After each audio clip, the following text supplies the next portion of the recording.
Saya katakan lagi, apa saja yang bisa kita kerjakan kapan-kapan, ya kerjakan kapan-kapan, bisa sewaktu-waktu. Tapi apa yang kita bisa kerjakan hanya saat ini, ya kerjakan saat ini. Betul? Renungkan. Ya atau tidak? Nah, dalam fakta kehidupan seringkali kita balik. Yang kita bisa kerjakan kapan-kapan, kita prioritaskan. Sehingga kita kehilangan waktu, kesempatan, atau hal-hal yang sangat penting. Karena kita tidak bisa memilih. Nah, pertanyaannya, antara pacaran dengan mengejar karier, kapan itu? Ayo coba jawab. Kapan yang bisa kerjakan kapan?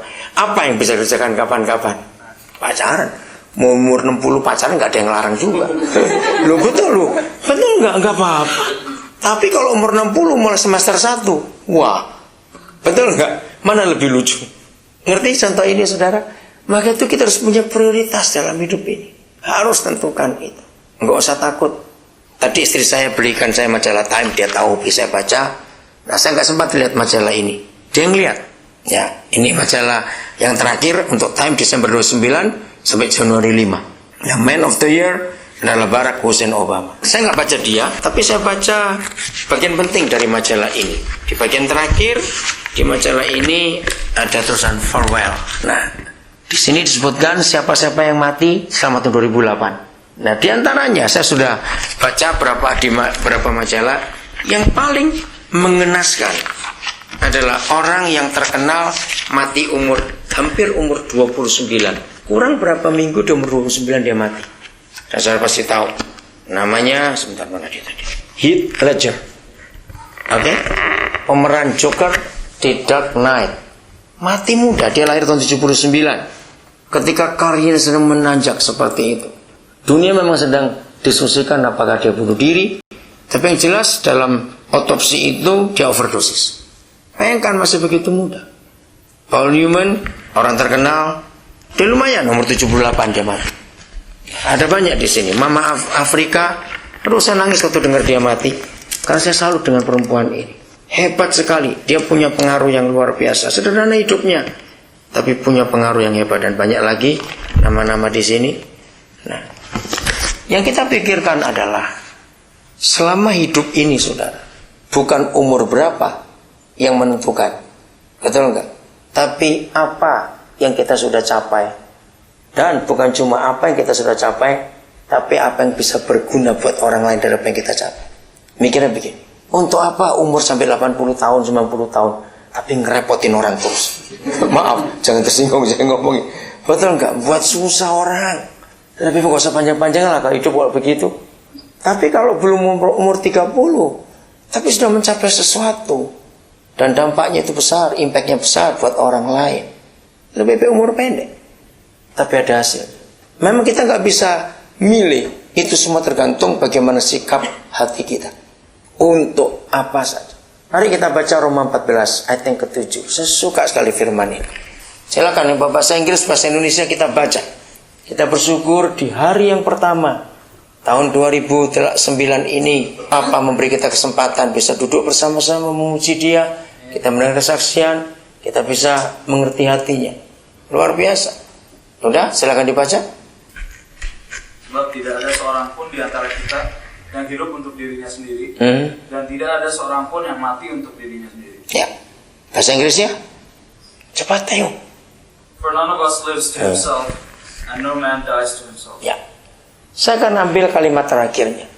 Tidak ada seorang pun mati untuk dirinya sendiri. Die for himself. Apa kata lain mati untuk diri sendiri? Apa kata lain? Bukan. Mati untuk diri sendiri, kalimat lainnya itu apa? Ah, itu dia. Johan, betul. Bunuh diri. Betul nggak sah? Nah, kalau kita lihat kalimat pertama, tidak boleh ada seorang pun di antara kita yang hidup untuk diri sendiri. Kata lainnya adalah egois. Ternyata bagi Tuhan, orang egois itu sedang bunuh diri. Renungkan itu. Orang egois itu sedang bunuh diri. Siapa masih ingat kata-kata terkenal dari Albert Einstein? Ketika teman baiknya namanya von Braun, kalau pernah dengar sejarah ini, dia bisa menemukan bom atom yang dia kembangkan dari penemuan Einstein sahabatnya untuk memecah atom itu. Dunia terkejut karena bom ini sangat ganas Dan luar biasa dampaknya. Dan dicoba pertama kali di Hiroshima Nagasaki itu. Nah, Einstein merasa bersalah. Kenapa penemuannya bisa dikembangkan jadi seperti itu? Padahal waktu dia menemukan, dia nggak bermaksud untuk merusak. Ketika dia merenung, dapat hikmat. Dan ini kata-kata penting. Dia meyakinkan dunia, jangan takut dengan bom atom itu.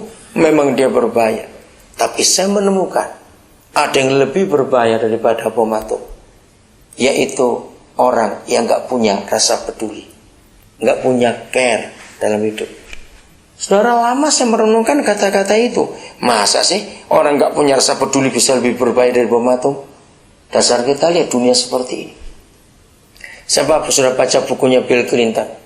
Hampir 2 tahun setelah dia turun jadi presiden, dia menulis buku judulnya Giving. Ada yang pernah baca nggak di sini? Terlalu kalau nggak ada yang pernah baca buku itu. Terlalu betul. Cepat cari, saudara. Saya beli sampai berapa puluh itu buku. Saya bagi ke teman-teman saya.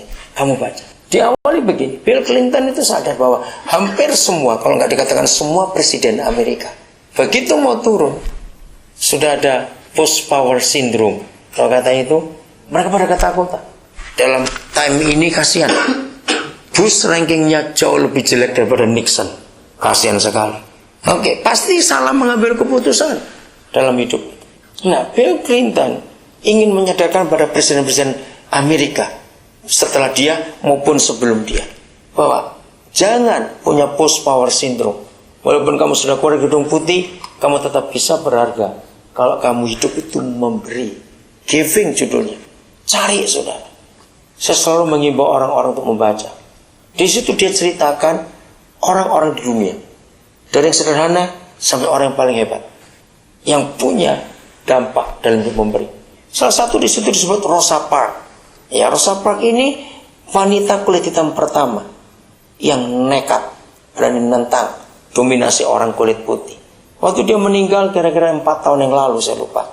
Dia adalah orang kulit hitam pertama yang penghormatannya di bawah, apa itu namanya, di Capitol Hill itu ada tempat terhormat. Hanya orang-orang tertentu yang jenazahnya boleh disemayamkan di situ sebelum dikubur. Dan Rosa Parks adalah wanita pertama. Kenapa?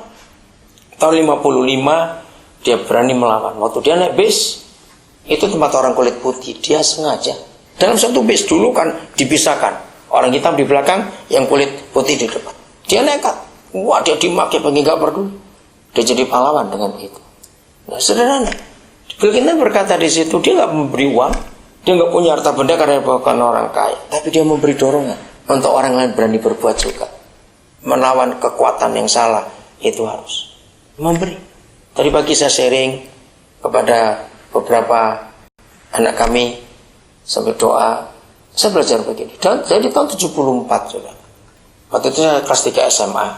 Saya sudah dari SMP saya itu punya kebiasaan buat diary. Terus tahun 74 itu aneh.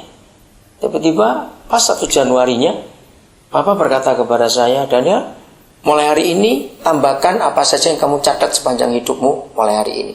Saya tanya, apa lagi Papa? Catat pengeluaran. Saya itu bingung. Pengeluaran? Coba renungkan nih.